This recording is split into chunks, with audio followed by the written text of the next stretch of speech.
Here's what almost nobody talks about. Compound growth doesn't just reward discipline, it punishes hesitation. The system is not neutral. It actively favors those who enter early and stay consistent. And once you fall behind, the math becomes merciless. This is why two people with identical incomes can end up in completely different financial realities. One lives with options, the other lives with constraints. And the difference often traces back to a decision that felt insignificant at the time. Now imagine this. You reach your late 40s, you're earning more than ever. On paper, things look fine. But then you check your investment balance, and it's thin. Too thin.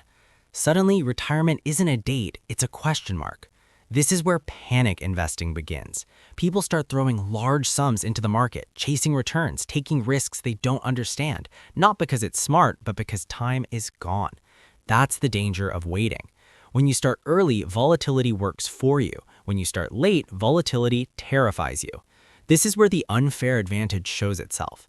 Someone who invested $100 a month starting at 25 can invest less total money than someone starting at 35 and still end up wealthier. That feels illegal, but it's just math. The earlier investor lets time do the heavy lifting. The later investor tries to compensate with effort. Effort is fragile. Time is relentless. Here's something that should unsettle you.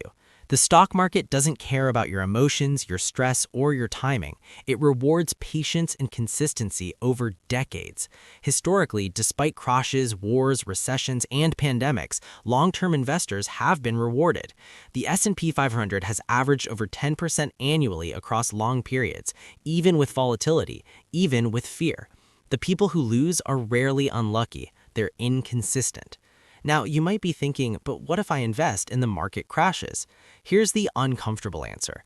If the market crashes and you don't invest, you lose opportunity. If the market crashes and you do invest, you buy future growth at a discount. The real risk is not market movement. The real risk is missing time. This is why automation matters. When you automate investing, you remove emotion, you don't time, you don't hesitate, you don't react to headlines. You become boring, and boring beats emotional every time. This is where most people fail. They think investing requires intelligence, timing, or confidence. In reality, it requires emotional numbness to short-term noise. And here's the twist. Once your portfolio reaches a certain size, growth becomes visible even without contributions. A good month might add more than your salary. That moment rewires your brain permanently. Money stops feeling scarce. It starts feeling strategic. This is when people realize the true power of capital. Capital creates options.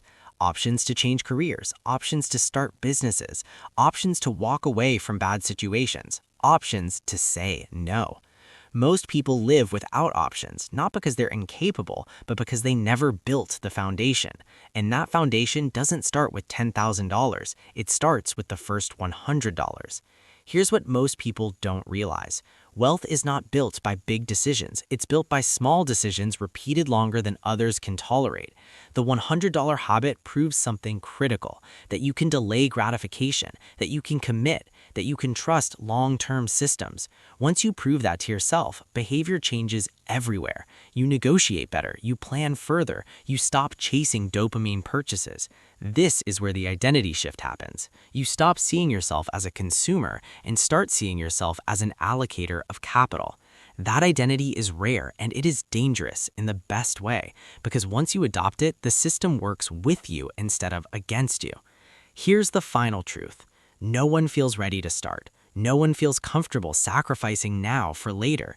The people who win are not the ones who felt ready. They're the ones who started anyway. And the most unsettling part, 10 years from now, you will either be grateful you started with something small or shocked you waited while time did what it always does, moves forward without mercy.